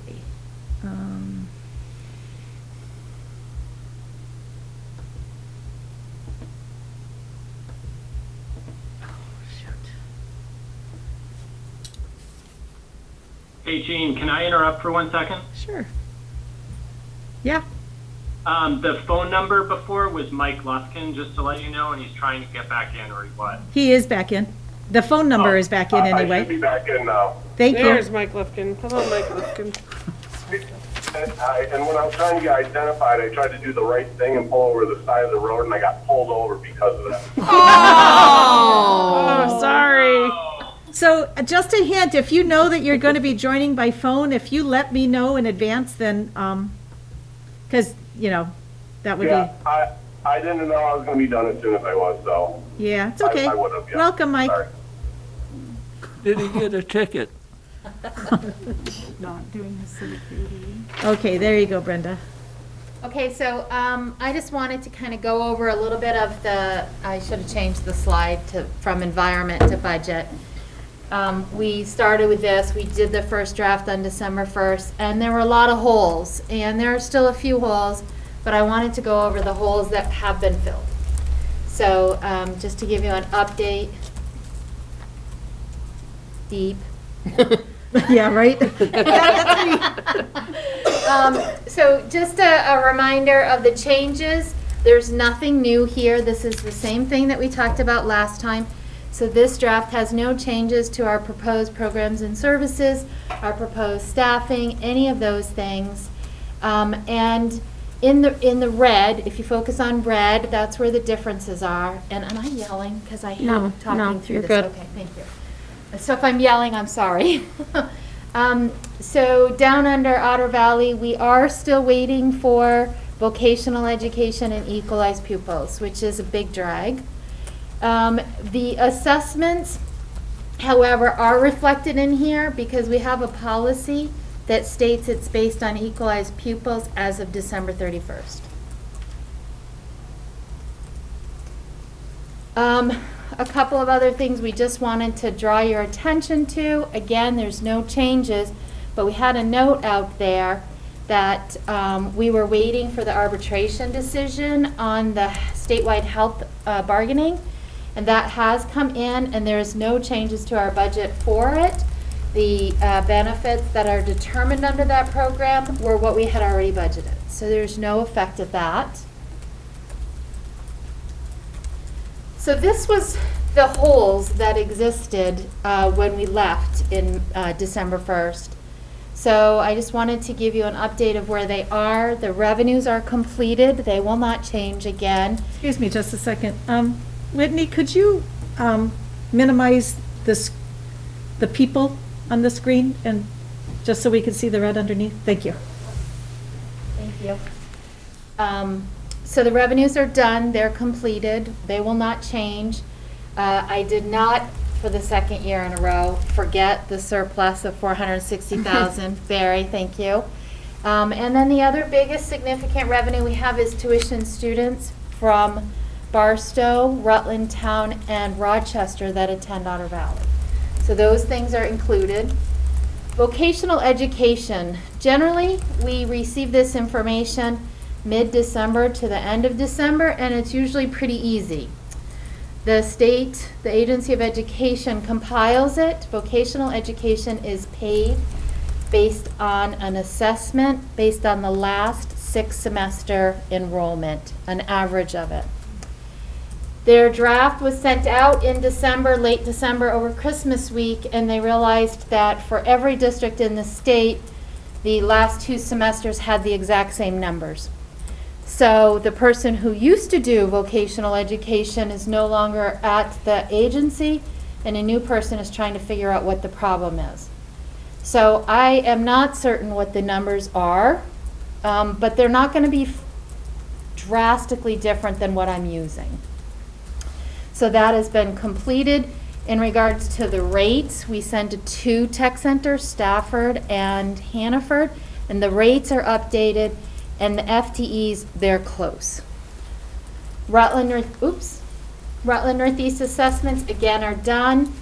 Estimated taxes. So I'm going to provide you with some initial calculations today. You'll remember at the last meeting, I think literally while the meeting was going on, we got the tax commissioner's letter. So I'm going to talk a little bit more about what that says in these calculations. And for the first time that I am aware of, they actually gave us 2 yields. They gave us a high yield and a low yield. So I'm going to talk a little bit more about what that means and how that is used to calculate our taxes. CLAs came in, and as we expected, I think I warned you that I expected to see them go down.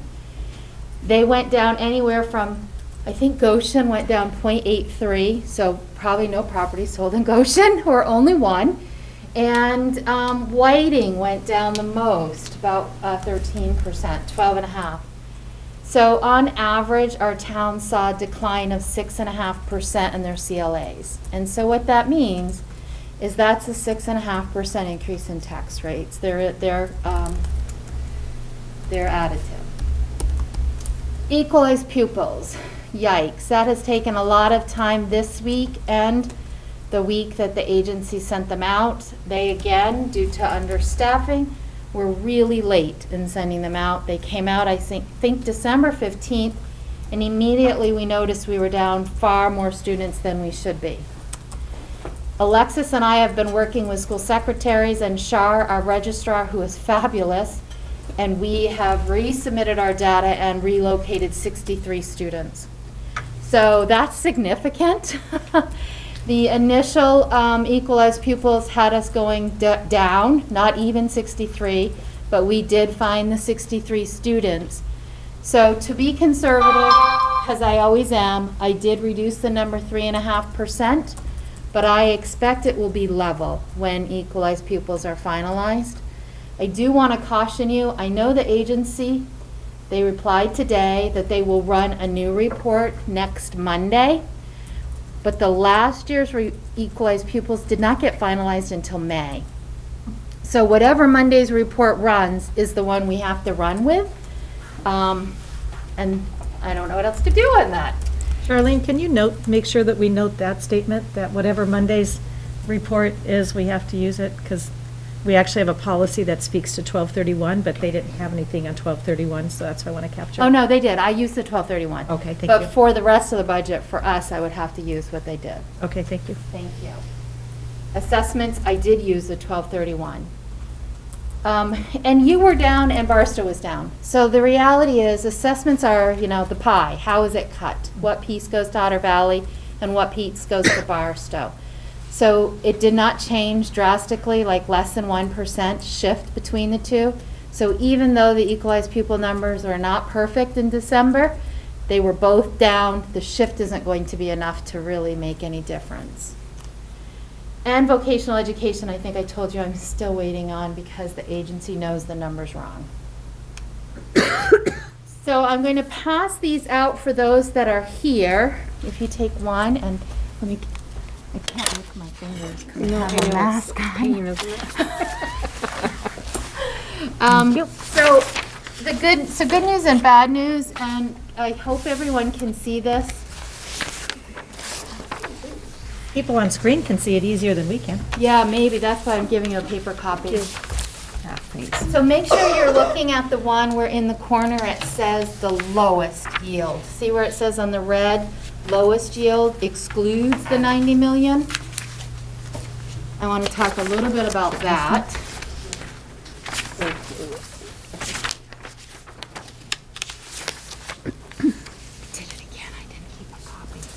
Oh, Bill has them. No, it's okay. Here. No, I got it. So our budget is proposed to go up 7.87%. Our revenues are proposed to go up 2%, which is, as you can see in the far right-hand column, or the third to the last, 20,500. That's because of tuition increase and one new high school student. Our education spending per equalized pupil, again, if you look at the middle column, 1,291.11, that's a real number. That's our number for this year. I reduced that by 3.5% to 1,258, just to be conservative. And that is so what counts to our tax rate is what is our education spending per equalized pupil, so it's just a division. So our net education spending is proposed to be $20,700,000 divided by the 1,258 students has a net education spending of $17,236. So the yield tells us what the tax rate is necessary to raise the money statewide to support that spending. The lowest yield that the tax commissioner provided on December 1st was $12,937. You can see the number at the top, and you can also see it to the left of the yield in the middle, right before the solid line.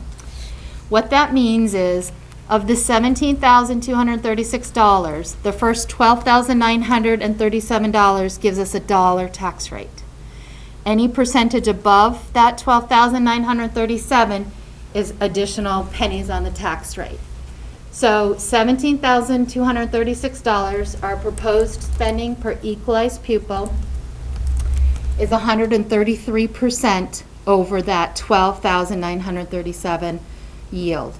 So we would be proposing a tax rate of $1.32. Which is 4 cents less than the current year. And so the biggest thing to understand is how much your dollar tax rate buys you this year versus last year. So last year, and you can see it in parentheses, the yield was 11,317. So that meant a dollar tax rate, about $11,000 of spending. That same dollar tax rate in 2023 will buy almost $13,000 of spending. That's the reason why, even with a high budget increase, we are seeing a decrease in our taxes. Any questions before I keep going on about our friend CLA? Okay. So as you look at the bottom, and of course that's where our control stops. Let me point out a couple of other things that are important. So when the tax commissioner issued that letter, he also explained what percentage education spending he expected the state as a whole to use. And he expected 4.74%. So we are higher than that, but we're higher in that because our budget is higher, and I also reduced the equalized pupils to be conservative.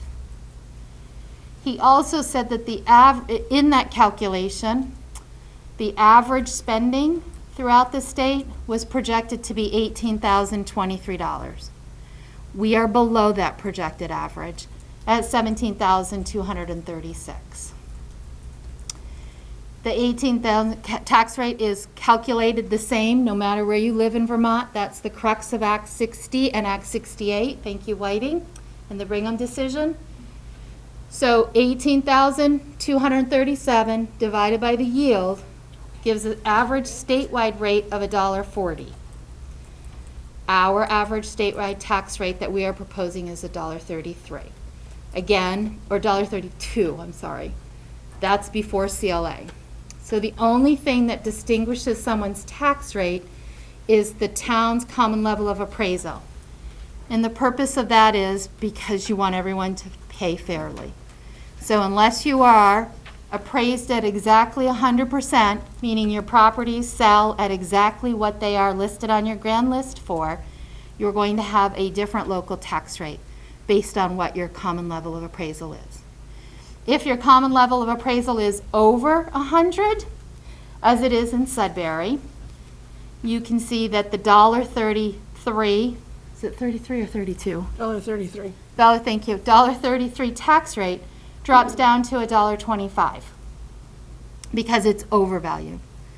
And as all of our other towns you can see are below 100%, they are in the mid to low 90s, their tax rates have to go up to accommodate that. So as you look at the CLAs in the far left column are this year's CLAs, and the CLAs in parentheses in the immediate next column to the right are last year's. So you can see, and that the reason why I provide that is because it's all about the change, right? You start with where you are today, and what is this budget going to mean next year based on where I am today. So Brandon is seeing that their tax rate will go up 4 cents, and that's because their CLA dropped from 98% to 93%. So they, like everyone else, first had a 4-cent decline, and then the change in CLA brought their taxes up by 4 cents.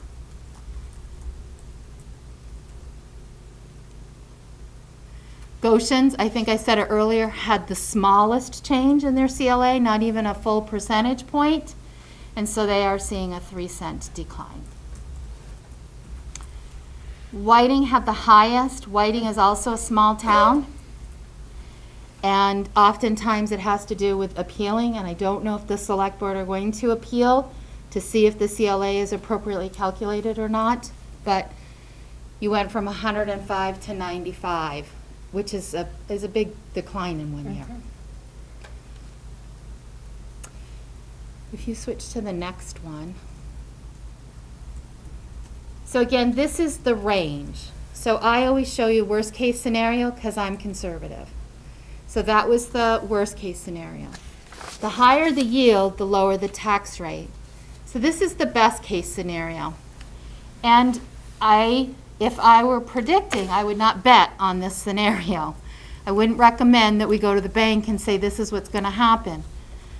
The tax commissioner had to provide this information because by statute, the yield is calculated, and how it's calculated is prescribed. And in it, it says any education surplus goes immediately against it and therefore gives a higher yield. So it's a quick, immediate back. We all know, or you may recall that we talked about it last time, the governor and probably the legislature as well are not interested in taking the $90 million in ed surplus and immediately putting it back into the formula for 1 year. So I provide you with this information, more for information. Everything is the same on it right up until the tax rate, and it's all about what the yield is. So in this page, on this scenario, the yield will go from today, $1 tax rate buys you $11,317 in spending. If this yield went into place, it would buy you $13,846. And so that big jump in education spending for the same dollar tax rate is why we would be, if this were to be adopted by the legislature, we would be looking at a 13-cent decrease in our tax rate. And then again, the bottom grid is how that gets affected based on CLAs and the changes in CLAs. Huge difference. Yeah. Huge difference. Not likely, though, that you're going to get this highest rate, probably somewhere in the middle or the lowest.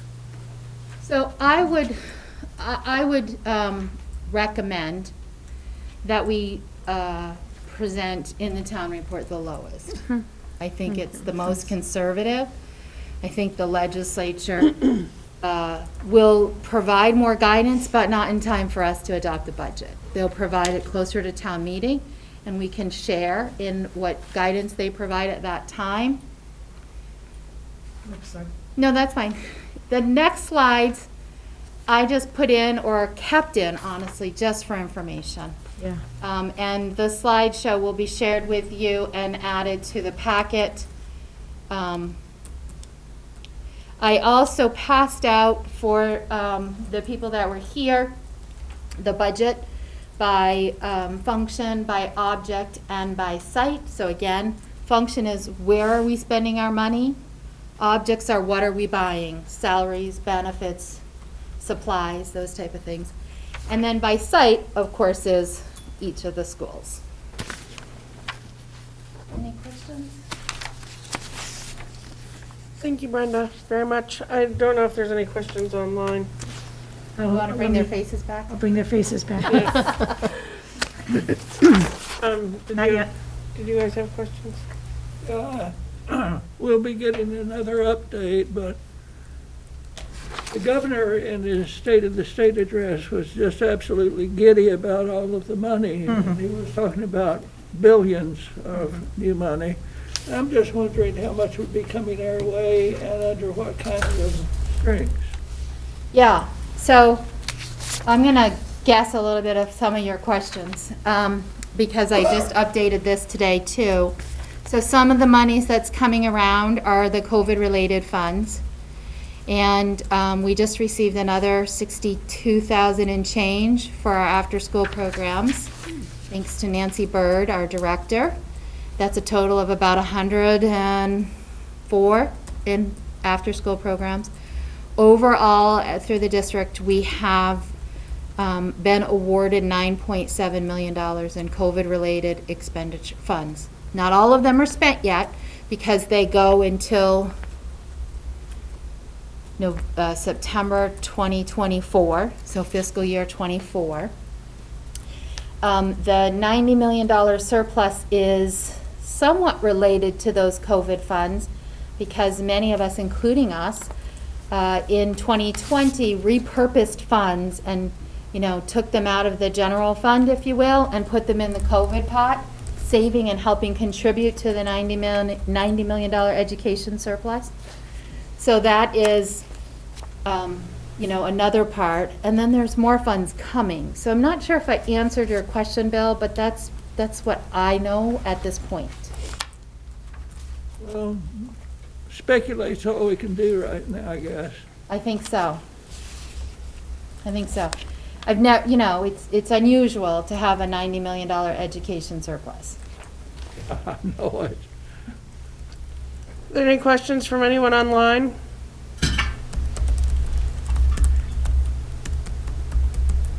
Nope. Okay, so we will see you again next week regarding this. But the one thing we do want to talk about is the electronic. Right, but I do want to say that the administrators are on in case there are any questions around the specifics around their school on the budget. So, and I think if we're moving on from budget to just that, maybe we could let them go because they're busy chasing COVID every day. Yes, thank you very much for spending your time with us. We really appreciate it, and we will see you next week. Thank you all. Thank you. Yes, so once again, the administration brings forward a question on whether you wish to put the annual report in an electronic format. If you are interested in doing that, it means that the electronic report, every constituent would receive a postcard saying that the report is available online as well as in paper upon request. It would be available to everybody. We'd also put it in every town hall and every school, and we would mail it out to anybody who called us and asked for us to mail it out to them. It came to an annual meeting a couple of years ago, and there were some folks who showed up to say no, but the annual meeting had perhaps a dozen people present. It actually, because, assuming, we have to talk about this in a minute, assuming that your annual meeting is going to be virtual, and we'll talk about that. You don't even have to answer this question tonight. Assuming your annual meeting is going to be virtual, and the legislature is discussing that right now.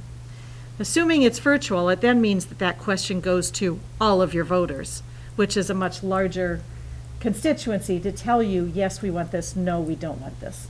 So our recommendation is that if you end up with a virtual annual meeting and therefore Australian ballot for any decisions, then we would recommend that you ask this question of all the voters on your Australian ballot.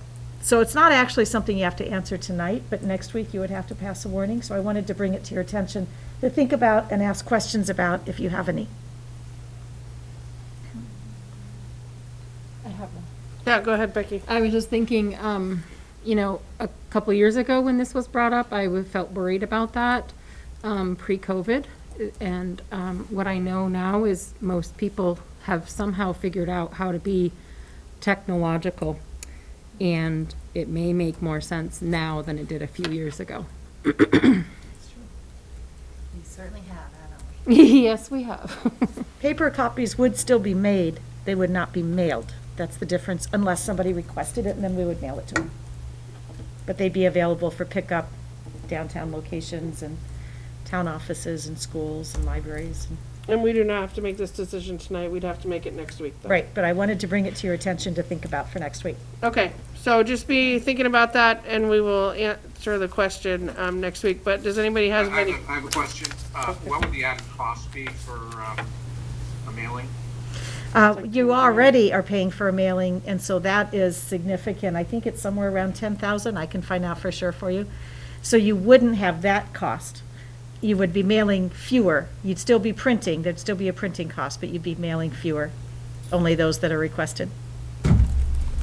Okay, I wanted to know what the difference would be between Plan A and Plan B. All right, let me see if I can find that out for next week, Kevin. Thank you. Jean, I can tell you, you're Oh. right. It's right around $10,000 for the printing and the mailing of the annual report. So I have to figure out what the printing part of it is. But because we would still be printing some. 200 and we would do it in-house, and it would be less than a couple of $100.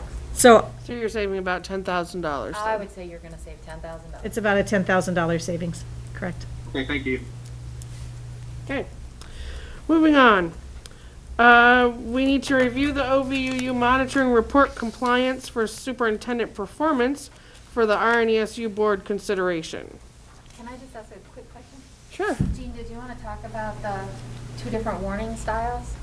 Yes, but they're not going to act on it tonight, but yes, may I do Then I'm that? gonna leave. Yeah, because it's still budget related. Yeah, go ahead. So also in the packet, not to act on, but to just give you an example, we provided the warning for your annual meeting. Last year, because of COVID, the legislature allowed for annual meetings to go totally virtual. And any action, therefore, in an annual meeting, therefore needed to happen on the Australian ballot. But the annual meeting would become more of a virtual informational meeting. The legislature is considering that again. You are going to have to finalize your warnings on Wednesday. Friday is the earliest the legislature, that next Friday, the earliest that legislature would come up with their answer.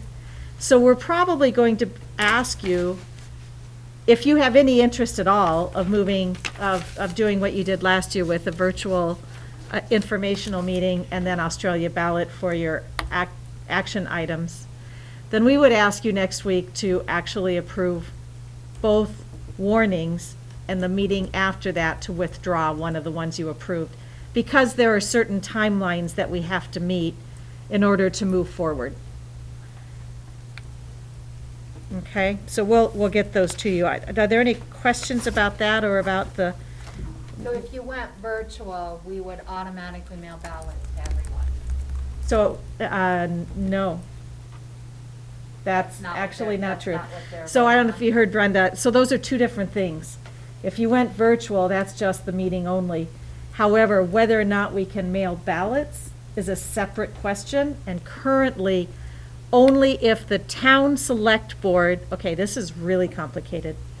If each town select board must authorize the school board to mail ballots to their town, and because you're a merged district, you can't do that town by town. So only if all 6 of your town select boards authorize the school boards, would you be able to mail ballots automatically to all voters. That is not likely to happen. Brandon has already approved it. There is not much interest in any of the other towns. So we would still have a physical election, but we could have a virtual informational meeting to that physical election. So what we were thinking we would do, because Brandon is going to get ballots except school, and we don't want to lose those voters because they think they've already voted because they get random ballots. So we were thinking we would add some sort of flyer in that says, if you would like to request a school ballot, return this, whatever, so that we could automatically make sure they get a school ballot too, instead of them getting a ballot in the mail, doing their civic duty and thinking they're done. Yeah, it's messy. I was hoping the legislature would fix that. Well, I'm not sure if this law that they're discussing, it did fix it last year, but it's not clear to Jeff or me that it's in this year. So we're checking on that. I've asked for it, but I don't know. I don't think it is. Thank you. So that's all advance information for next week. There's none of that you have to act on yet. But in our special meeting next week, you will have to. Okay, thank you. Thank you, Brenda, for coming. My pleasure. Bye, everyone. Hi, thank you, Brenda. Brenda. Okay, so the OVUU monitoring report compliance is in your packet. It's the one-page document that says at the top, OVUUSD tracking tool for recorded board decisions regarding monitoring reports. This is what we will be sending over to RNESU to use as part of the process of our compliant or superintendent performance compliance that we. So I just want to make sure that everybody understands that and that this looks good to you guys. Is there anything you want to add to it? Right, and if there's Any anything you want to comments that add. If there's any particular comments that you would like to add as a board to send to RNESU as well. What page are we on in the Oh, it's hard to tell what, it's towards the back, it's before the Hawk Hill hunting policy, if that's helpful. Or an after, yeah.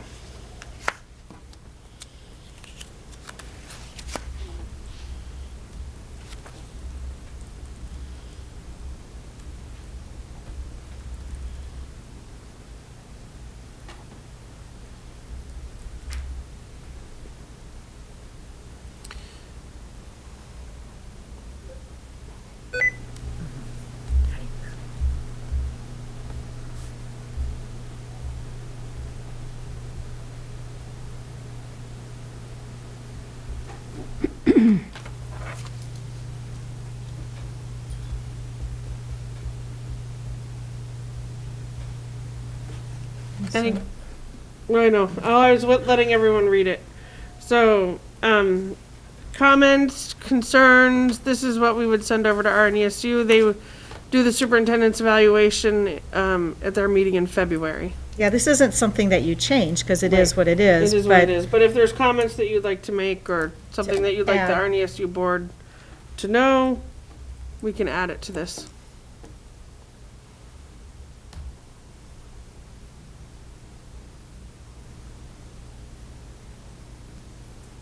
No? Okay, moving on. Policy for adoption, it's the second reading tonight of policy KGB, which is the hunting policy at Hawk Hill. So if I could get someone to make a motion to accept or to adopt, there's Derek, okay? Someone want, and Second. Becky's seconding. Okay, is there any discussion regarding? Seconded? It was Becky. Thank you. Is there any discussion regarding the Hawk Hill hunting policy as we have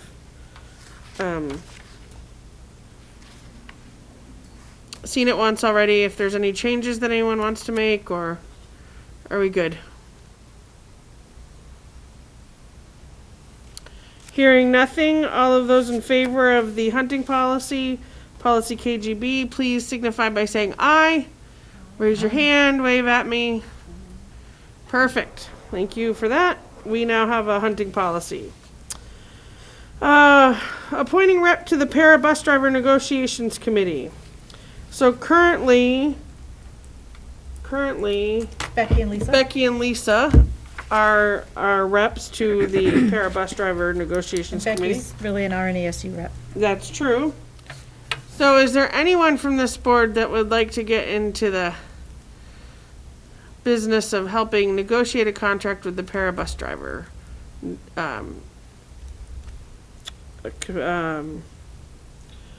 What's the word I'm looking for? Para Bus Driver Association. That's it, association.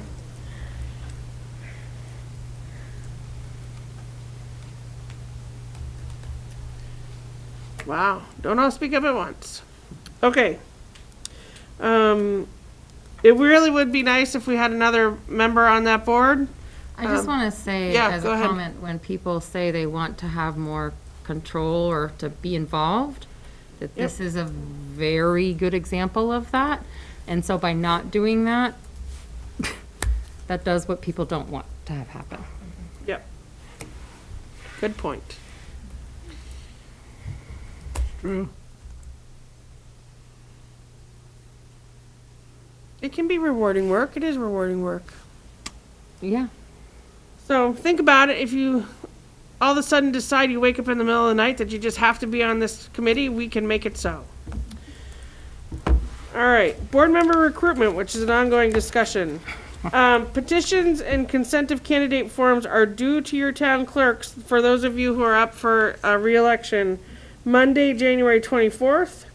I will tell you that we got an email today from Pittsford that there has been no one as of yet that has gone in with their petition or has even asked for a petition. Wow.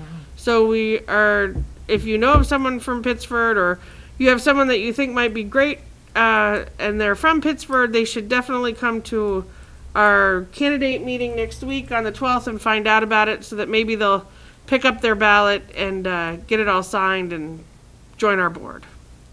So while we're talking about that, let's talk about the open seats. Bonnie Chmielewski's seat is open from Pittsford.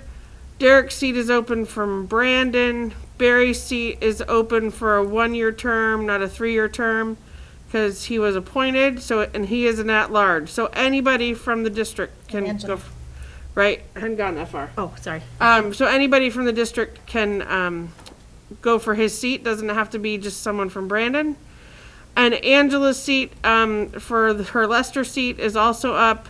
I think there's 2 years left of a 3-year term for that. And then my seat is up also in Sudbury. And Barbara's seat is up, and she is an at-large as well. So, did I hit everybody? I think I hit everybody. So make sure you get your petitions in. If you're not getting a petition in, please think of some people that would be great for our board and get them to come to our virtual, it can be virtual, meeting on the 12th at 5 o'clock, where we'll be talking about the board and what we as board members do, and hopefully hooking a couple good people onto our board. Okay, update on superintendent search. So RNESU has been busy working on that. As you know or may not know, there are thought exchanges out right now. They close tonight, correct? I'm not sure. I think they close tonight. There's a thought exchange asking people what their hopes and dreams are for the next superintendent. We are having a virtual forum from 6 to 7 tomorrow night online for people to come and tell us the same thing essentially and tell us what they're looking for in a superintendent for our district and what they think we need here. The board will be considering tomorrow. We'll also be convening after that meeting tomorrow night from 7 to 8, and we will be discussing potential candidates that have already applied. and be talking about next steps and moving forward. And we will try to be as transparent as possible. There is a website, a webpage Yep, dedicated to this that lists all the steps and timelines. that's true. But that's where we are so far in that process. And we hope to have someone in place by town meeting day and hired. Bill, you look like you have a question. Yes. How well is the thought exchange working out? How many participants, the quality of the input you Get that get? report tomorrow. We get that report tomorrow, so I don't know yet. We can definitely report back on it next week when we have our meeting, but last I knew there was at least 1,300 comments that when I went in there the last time. So there's quite a few. And I've also had people email me directly. So I didn't see that number when I went into it. I think that's what I saw when I went in the last time. But I could be wrong. Knowing me, I could have looked in the wrong place. But we'll have that report tomorrow. Okay. Okay? Okay. Any questions on the superintendent search? Okay. Oh, Yeah.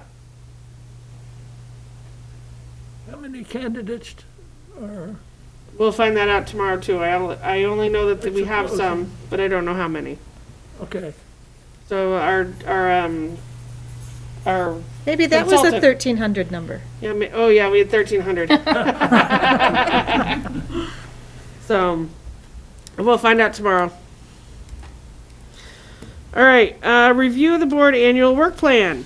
This is where you talk agenda. Yep. So I don't know that January 12th is on here. That's our special budget meeting, which is next week, where we will adopt our budget and warning. I also wanted to mention that since we've done a lot of facilities work, and we've made some decisions regarding that, when we were at Neshabie in November, maybe, I'm not sure that we need to have a January 19th meeting because what we asked for in regards to the Pittsford land is not available yet as far as the feasibility study. So there is really no reason for us to get together. And since we've seen so much of each other already this month, I thought you might like a week off. But I will leave it up to you to tell me if that's what you'd like to do. Natalie agrees. Natalie agrees. Okay. Barry agrees. agrees. Okay. Derek Derek agrees. say, yeah, okay, no problem. All right, so then I'm going to, if somebody has any reason to not, that you would like us to get together, we can do that, but that would normally be a facilities discussion. So we will cancel that meeting for January 19th. Anything that needs to go onto our work plan? Sounds like volunteers on February 2nd. Yeah, so you wanted so you said input, others input, but you didn't, I asked you if you meant board input, or are you looking for specific input from someone else? Is it input or presentation? Well, that's the question. No, I'm not looking for presentation. I just think that, is we're about to discuss a little about it, but the superintendent's report to the Senate just reinforces what we've been hearing for months about things are looking bad in the school, and I would like the board to discuss the idea about whether volunteers can help. And that's going to require input from everybody and airing out different ideas. So that's what I want to do. I think our most pressing concern is that the schools are in trouble, and that we need to think about ways to help with that, and that's what I'm hoping this discussion will produce. All right, so where do you want to put that under? I'll put it governance process on February 2nd. I'm not sure if that's where it lands, but I'll put it there for. Okay. All right, so that's that. And then we can look at this again next week if you want. Okay. Anything else at this point? Okay. So moving on to the superintendent's informational report. So Kevin's right. I'm going to talk about COVID. We're not alone. In fact, in a conversation today with Secretary French, he commented on how the problems described in Vermont by Vermont superintendents and principals and himself at the national level are nothing compared to what's happening in larger states. Lovely, but it is happening here. And we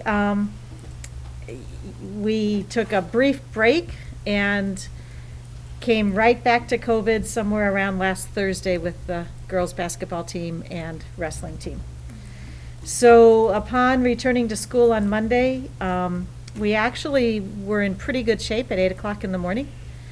And parents who had, but then throughout the day, we had parents who tested positive and came in to pick up their kids to go home, or, you know, didn't necessarily enter the building. They were smarter than that, but called the school and said, we're picking up our child, we're going home. And then we had a number of kids being sent home.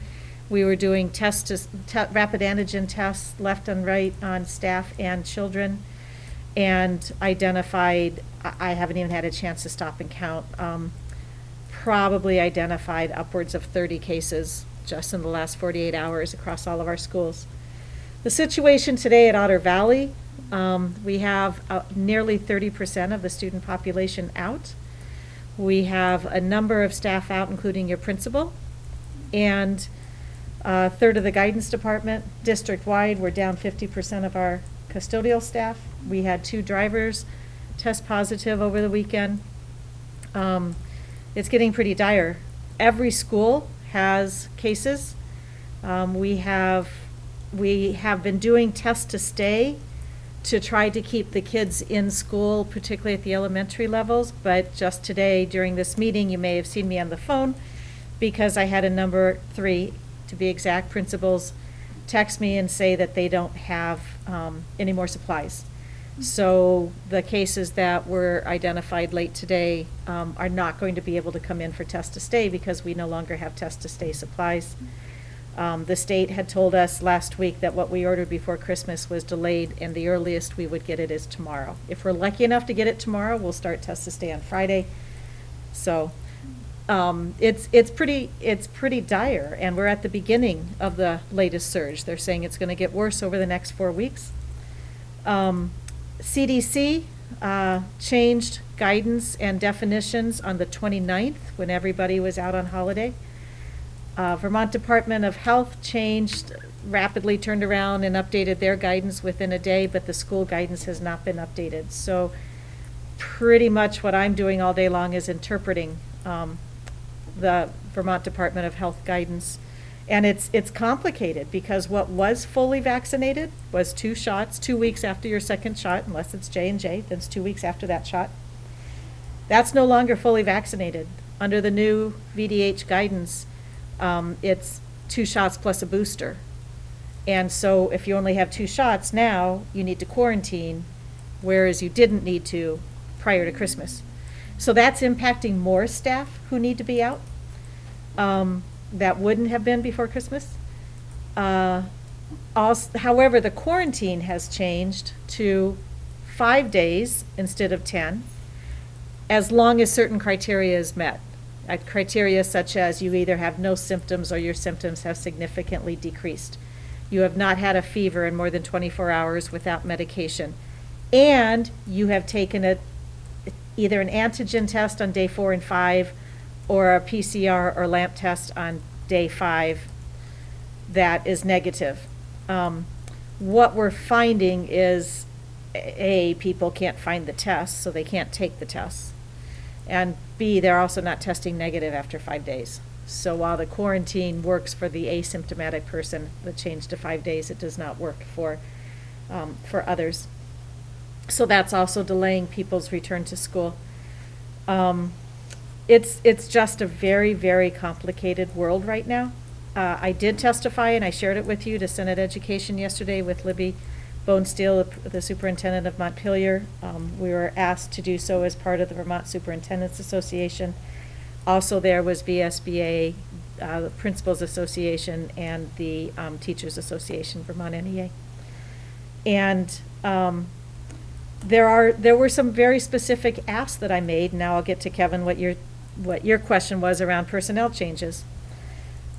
We do have a number of teachers retiring. That's a pretty high number for January. However, keep in mind that we did also change the notification date. If you've been here for 15 years or more and want to access your retirement benefits, you had to notify us by December 15th. So it is a bit higher than usual, yes. And it also was prompted by that deadline that was out. You did have a teacher leave the high school during Thanksgiving week and resign. And so you have hired a replacement math teacher, coincidentally, who wanted to return from Texas at that Thanksgiving break and is doing fabulously. You have a number of teachers who have primarily maternity leaves or things coming up, so there are going to be some leaves, and that's really what the second hire is about. It's filling a leave. The last hire that you have tonight is the third teacher in a classroom at Otter Creek Academy. First teacher, you're aware of that teacher leaving. Second teacher was hired, stayed for 2 weeks after Thanksgiving and said that they didn't wish to return. And so we asked Kathy to come out of retirement. She very graciously and excitedly did so.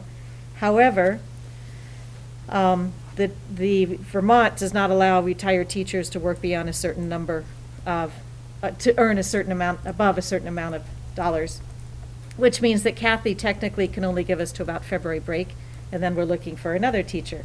So you notice that part of my testimony was to ask the legislature, in this time of teacher shortage, to consider at least a temporary relief from that cap for retired teachers so that we can, I mean, it's incredibly fortunate that, that Kathy was willing to and that Emily was willing to come teach for us mid-year. But we're fragile. We're just very, very fragile.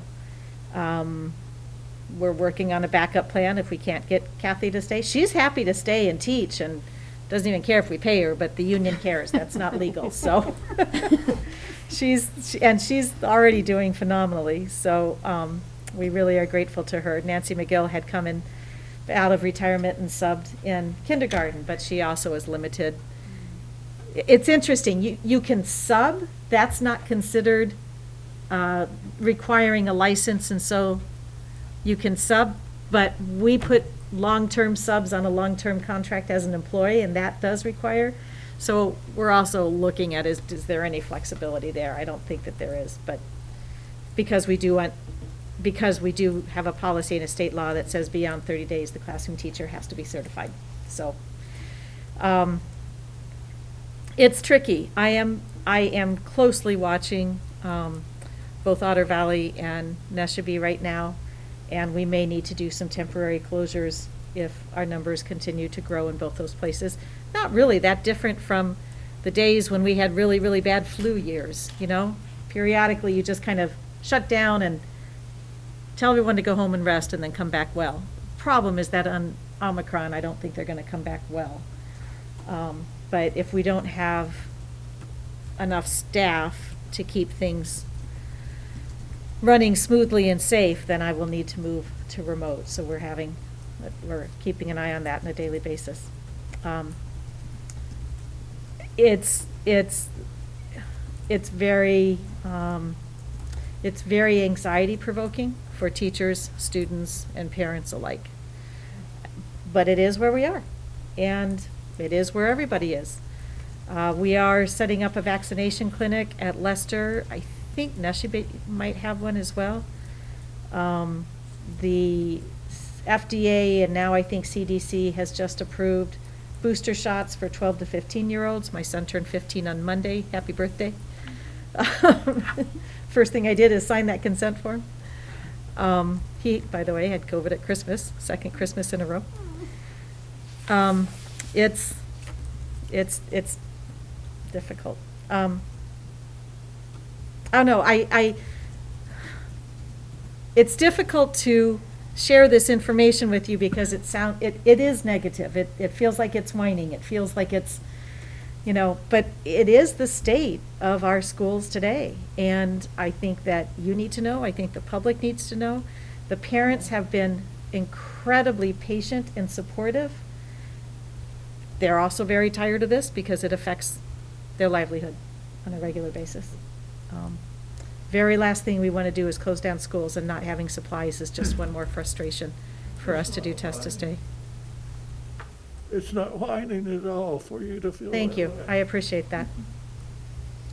In fact, I look at it and say, my goodness, thank God it's not me that's having to administer this kind of thing. I had a very simple administrative question. Is how in the world are the nurses and the people who are keeping track of all the records of this, that, and the other Yeah. able to do it? That's actually something we talk to the state about regularly. The contact tracing is ridiculously complicated, the line lists that we're supposed to create for Vermont Department of Health. We don't want to create them anymore. We're running testing clinics at the start of every single day. And then somebody needs to call parents and say, come get your child, they tested positive. And somebody needs to track that. Our nurses are very, very, very tired. And thank you, we hired an extra nurse, thank goodness, who basically runs around and helps the other nurses wherever we need her. We had one nurse get sick. I'm worried if any of our nurses get sick, what's going to happen? And we were able to plug her in. So we have a floating nurse, thank goodness, and she's fabulous. But one of the nurses is on here as a retirement at the end of this year. Chase down Kathy Dick. Yes, I think she actually is helping out, kind of volunteering and helping out. Yep. Any questions for Jean? Okay, Kevin so, looks like he woke up. oh, He jumped up. okay, because it's after 8 o'clock. Are we in any danger of having a shortage of teachers by the end of the year? I'd say we're in danger of having a shortage of any personnel, yes. It's fragile. Otter Creek Academy in particular has been struggling with trying to fill positions. Every time Kristen Hubert hires another interventionist, I basically take them and reassign them to be in a classroom. And luckily, we were able to hire the interventionist to do that with. I mean, I'm glad the federal money came in so we could do that. There's really nobody out there to hire right now as teachers, which is why I'm really asking for retired teachers to be allowed to come back if they choose for this year. Then looking ahead to next year, there's not a whole lot of people who are entering the field right now. And I'm concerned for our nurses, our administrators, our teachers, and our support staff. Actually all of our staff. There isn't a single position in the district that I don't think that we're running very thin on.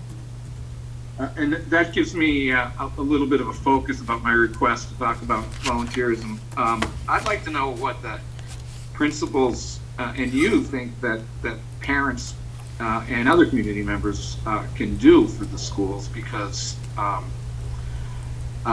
a lot of talents in Vermont and a lot of willing people, and there may be something. So, if the answer is that it'll just get in the way and, make my life even more miserable, then that would be good to hear. But I'd like to know what. Well, let's start with Test to Stay.